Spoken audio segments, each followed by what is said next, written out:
A paz, meus irmãos.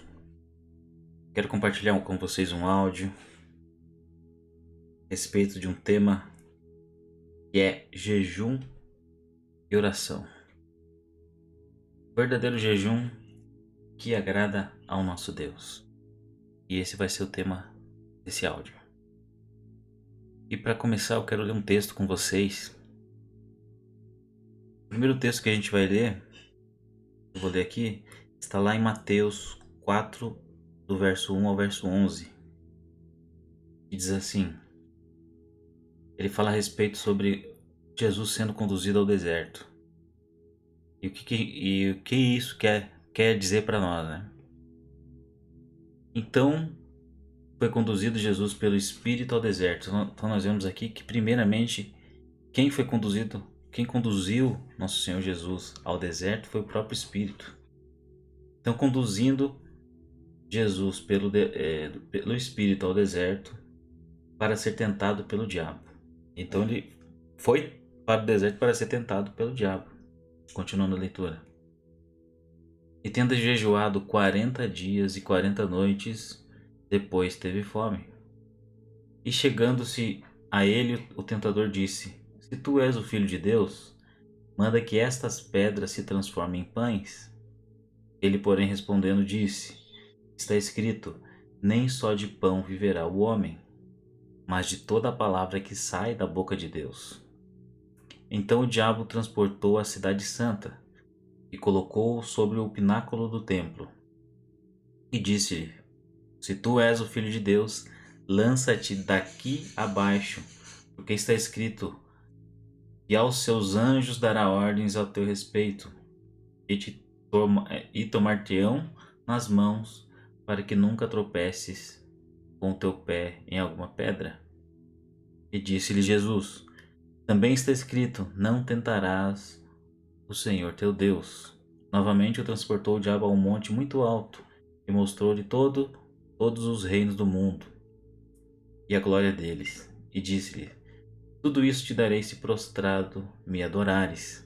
Então disse-lhe Jesus: Vai-te, Satanás, porque está escrito: Ao Senhor teu Deus adorarás e somente a ele servirás.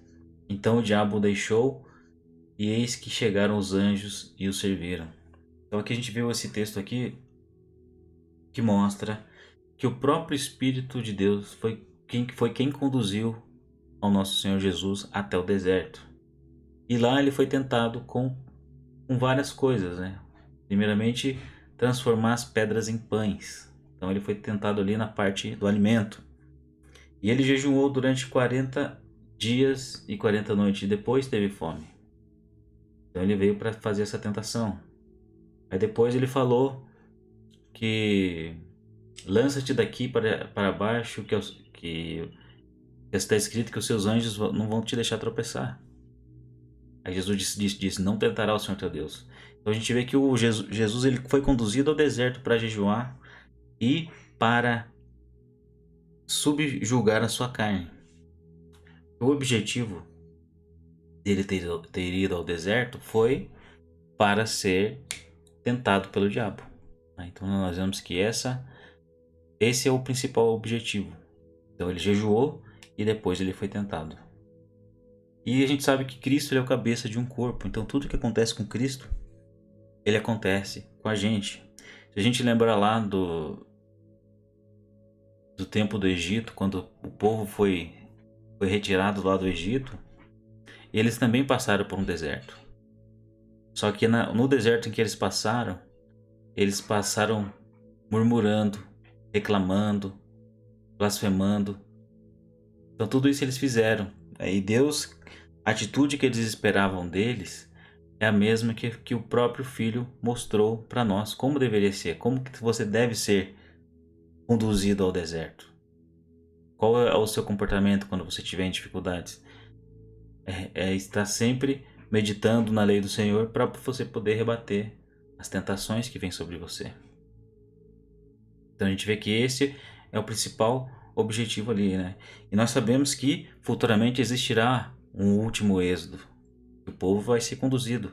Então esse comportamento aqui de Jesus é o mesmo comportamento que nós devemos ter quando estivermos no deserto. isso literalmente.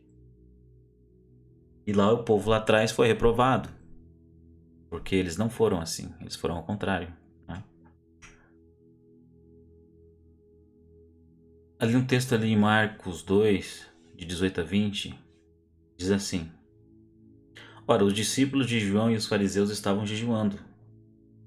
E vieram alguns e lhe perguntaram: Por que motivo jejuam os discípulos de João e os fariseus, mas os teus discípulos não jejuam? Perguntaram isso para Jesus, né? Respondeu-lhe Jesus: Podem porventura jejuar os convidados para o casamento enquanto o noivo está com eles? Durante o tempo em que estiver presente o noivo, não podem jejuar. Dias virão, contudo, em que lhe será tirado o noivo, e nesse tempo jejuarão. Então nós vemos que nós estamos nesse tempo de jejuar. Enquanto o Senhor Jesus estava conosco, não era necessário jejuar. Mas agora ele ascendeu aos céus e está sentado à destra do Pai. Então, enquanto ele não vir, é necessário sim jejuar. Com qual objetivo? Você viver em espírito. Você enfraquece a sua carne para fortalecer o seu espírito. E assim você consegue, como a gente viu lá no texto anterior, em que Jesus foi tentado pelo diabo, essas tentações também virão sobre nós. E por isso nós devemos jejuar e estarmos aptos para passar essas provações. Então nós estamos no tempo de jejuar.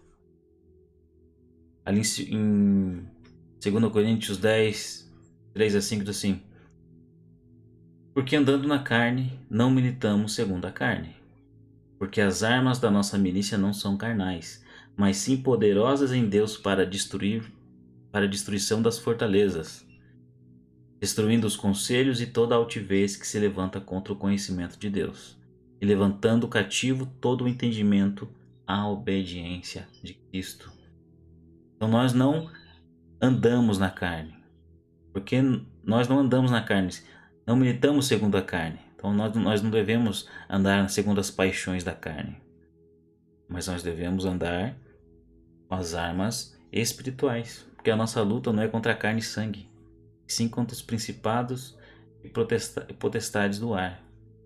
É com eles que nós batalhamos.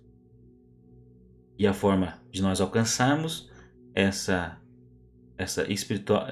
condição espiritual é subjugando, matando a nossa carne, matando os nossos desejos, as vontades que te conduzem a pecar.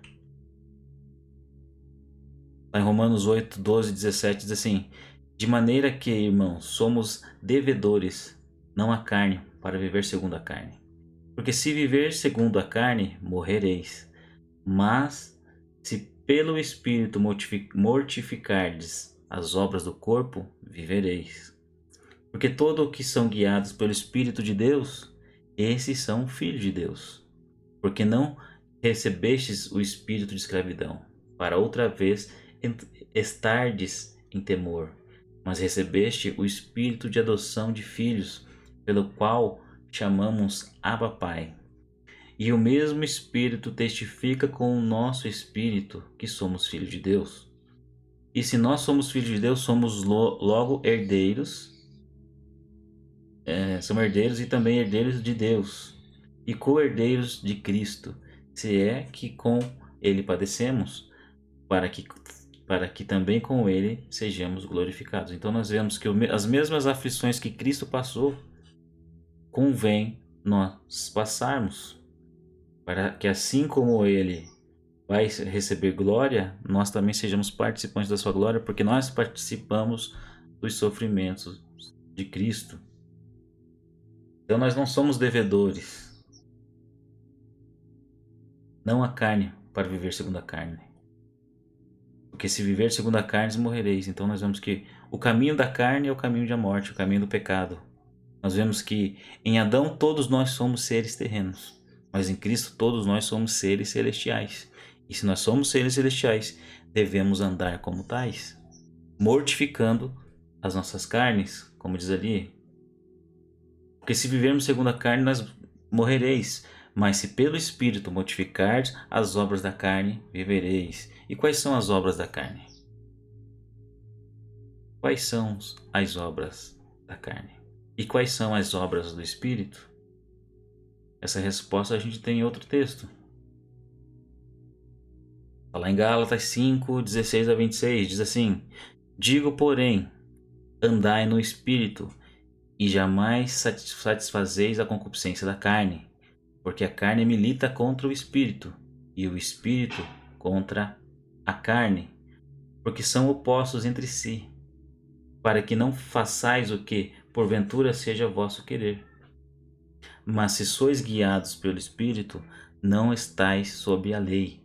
Ora, as obras da carne são conhecidas e são prostituição, impureza, lascívia, idolatria, feitiçaria, inimizades, porfias, ciúmes, iras, discórdias, dissensões, facções, invejas, bebedice, glutonarias e coisas semelhantes a esta, a respeito das quais eu vos declaro, como já outrora vos preveni, que não herdarão o reino de Deus os que tais coisas praticam.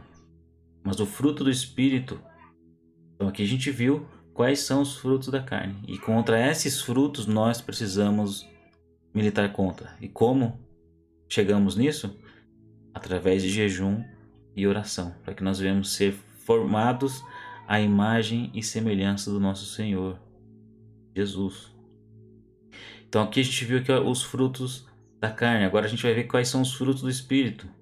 Mas os frutos do Espírito é amor, alegria, paz, longanimidade, benignidade, bondade, fidelidade, mansidão, domínio próprio. Contra estas coisas não há lei. E os que são de Cristo Jesus crucificaram a carne com as suas paixões e concupiscências. Se vivemos no Espírito, andemos também no Espírito. Não nos deixamos possuir de vanglória, provocando uns aos outros, tendo inveja uns dos outros. Então aqui nós vemos quais são os frutos do Espírito. E nós vemos que esses frutos eles militam contra os frutos do Espírito. Como você tem vivido hoje? Será que você tem manifestado mais os frutos do Espírito ou os frutos da carne? Se você tem manifestado mais os frutos da carne, o caminho para isso é jejum e oração. Mas a gente vai ver que jejum e oração não é apenas passar fome. Nesse áudio eu quero passar para vocês o que é o verdadeiro jejum e como faz para que a gente possa combater a carne e as suas concupiscências, crucificando o nosso corpo junto com Cristo. Ali em 2 Timóteo 2, capítulo 2, verso 3 e 5 diz assim: Tu, pois, sofre as aflições como um bom soldado de Cristo. Ninguém que milita se embaraça com o negócio dessa vida, a fim de agradar aquele que o alistou para a guerra. E se alguém também milita, não é coroado se não militar legitimamente. Então nós precisamos militar legitimamente. O que isso quer dizer? Combater a nossa própria carne. Militar, ser participante das aflições de Cristo como um bom soldado, para que nós venhamos ser achados dignos de ser participantes da sua glória e do seu reinado. Um outro texto que eu quero ler com vocês está em Atos 10, de 30 a 31. Diz assim: E disse Cornélio: Há 4 dias estava eu em jejum até esta hora, orando em minha casa à hora 9. E eis que diante de mim se apresentou um homem com vestes resplandecentes e disse: Cornélio, a tua oração foi ouvida e as tuas esmolas estão em memória diante de Deus. Então a gente vai ver aqui que Cornélio, ele era um homem justo. Pelo contexto ali nós vemos que esse anjo apareceu para ele para que ele fosse falar com Pedro, chamasse a Pedro, e Pedro ia pregar o evangelho para ele, para que ele e a família deles fossem salvos. E a gente vê o estilo de vida de Cornélio antes de receber o evangelho. E Cornélio já era assim. Cornélio, quais são as obras de Cornélio? Cornélio, ele estava jejuando até esta hora, e apareceu um anjo, né, apareceu um homem com vestes resplandecentes e disse para ele: Cornélio, as tuas orações foram ouvidas e as tuas esmolas estão em memória diante de Deus. Então aqui a gente vê o que é necessário para mover o Senhor: oração, jejum e amar o próximo. As suas esmolas, atender quem está em dificuldade, atender quem está sem roupa, atender quem está sem alimento, amar o próximo como a ti mesmo. É isso que o Senhor ele quer de nós. Ele quer que nós sejamos a sua misericórdia com os nossos irmãos. Ele quer que nós sejamos a sua justiça aqui na terra em tempos de injustiça. Essa é a vontade de Deus. E nós vemos isso na vida de Cornélio. Esses frutos. Lá em Atos 13, 2-4 diz assim: E servindo eles ao Senhor e jejuando, disse o Espírito Santo: Apartar-me a Barnabé e a Saulo para a obra que eu os tenho chamado. Então, jejuando e orando e pondo sobre ele as mãos, os despediram. E assim estes, enviados pelo Espírito Santo, desceram a Seleucia e dali navegaram para Chipre. Então nós vemos aqui qual era a atitude deles, né, lá em Atos. Jejuando e servindo eles ao Senhor, jejuando. Disse, o Espírito do Senhor disse: Apartai-me para mim a Barnabé e Saulo. Então jejuando e orando, olha só, jejuando e orando para eles poderem estar podendo estar sendo guiados pelo Espírito, jejuando e orando e impondo as mãos sobre ele, os despediram. Você vê que era uma atitude constante da igreja do início, né? lá do início, onde a igreja estava sendo se formada. Então nós vemos que é extremamente importante o jejum e oração, mas nós vamos ver que jejum não é só passar fome. Jejum exige misericórdia, bondade, exige os frutos do Espírito. Não adianta você fazer jejum e xingar. Você está num jejum, está xingando, está pensando mal, você está cuidando dos seus próprios negócios. Não está com o coração voltado para o Senhor, para a misericórdia. Lá em Zacarias 7, 4-10 diz assim: Então a palavra do Senhor dos Exércitos veio a mim dizendo: Fala a todo o povo desta terra e aos sacerdotes, dizendo: Quando jejuardes e pranteastes no 5º e no 7º mês, durante esses 70 anos, porventura foi mesmo para mim que jejuastes? Ou quando comestes, ou quando bebestes, não foi para vós mesmos que comestes e bebestes? Não foram estas palavras que o Senhor pregou pelo ministério dos primeiros profetas, quando Jerusalém estava habitada e em paz com as suas cidades ao redor dela, e o sul e a campina eram habitados? E a palavra do Senhor veio a Zacarias dizendo: Assim falou o Senhor dos Exércitos, dizendo: Executai juízo verdadeiro, mostrai piedade e misericórdia, cada um para com o seu irmão, e não oprimais a viúva, nem o órfão, nem o estrangeiro, nem o pobre, nem tente cada um em seu coração o mal contra o seu irmão. Não pense o mal contra o seu irmão. Então a gente vê que é isso que o Senhor ele quer. Ele quer de nós. Executai juízo verdadeiro, com justiça, seja justo, reto, mostrai piedade e misericórdia com cada um com seu irmão. Seja uma pessoa boa, tendo os frutos do Espírito.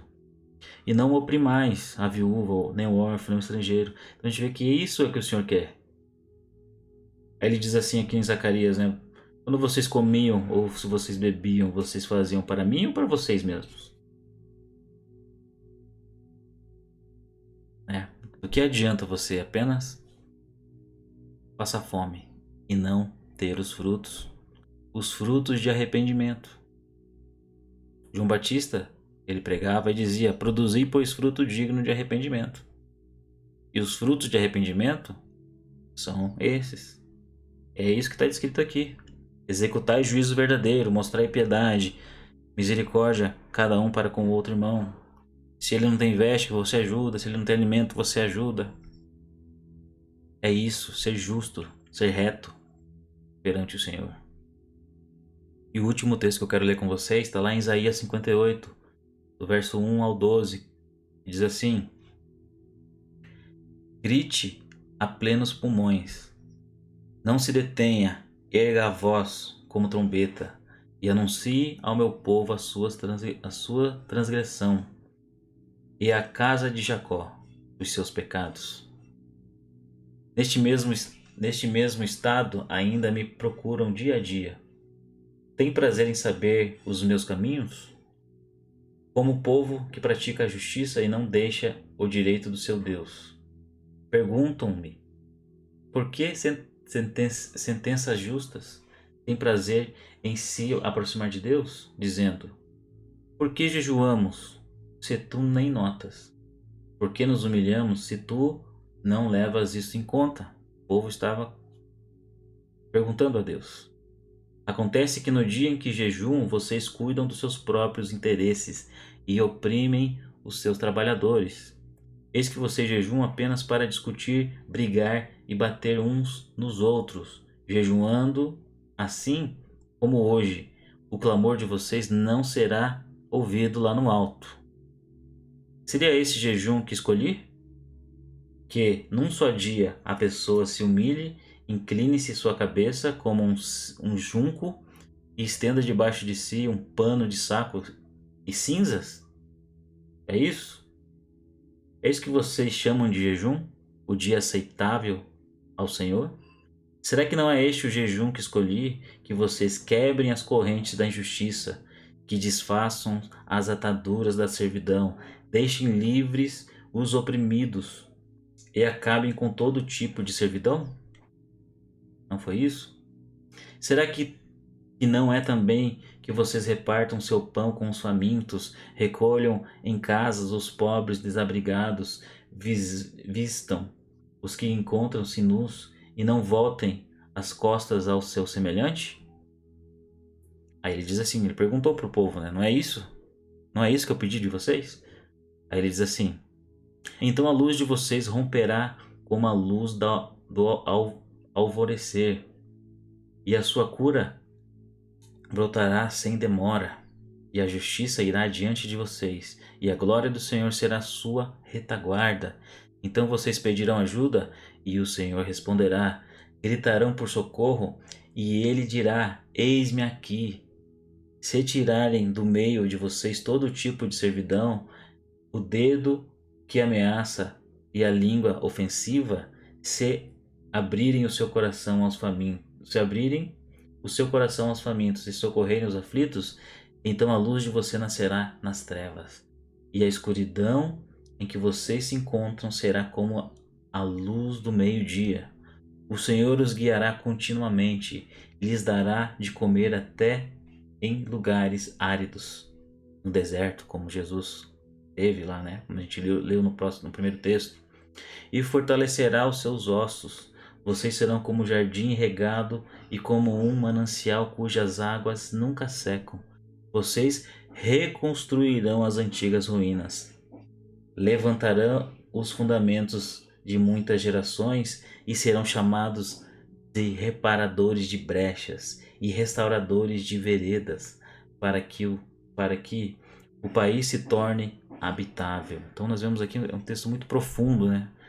E tudo isso nós vemos através da misericórdia e da justiça. Se nós praticarmos essa misericórdia como esses textos nos mostraram, então a nossa luz vai brilhar, né? Em outros textos assim, que os homens vejam essas luzes e glorifiquem o vosso Pai que está nos céus, né? Que as vossas obras, que brilhe a vossa luz diante dos homens, para que as vossas obras sejam vistas pelos homens e eles glorifiquem o vosso Deus que está nos céus.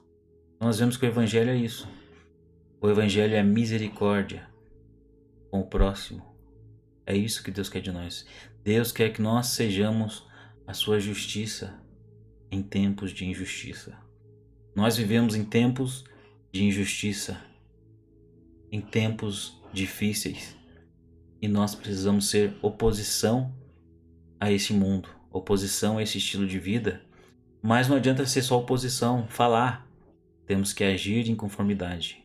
Assim como nós vemos nesses textos, assim nós devemos ser atuantes no reino de Deus, jejuando, orando e vivendo em misericórdia, produzindo frutos, os frutos do Espírito e não os frutos da carne.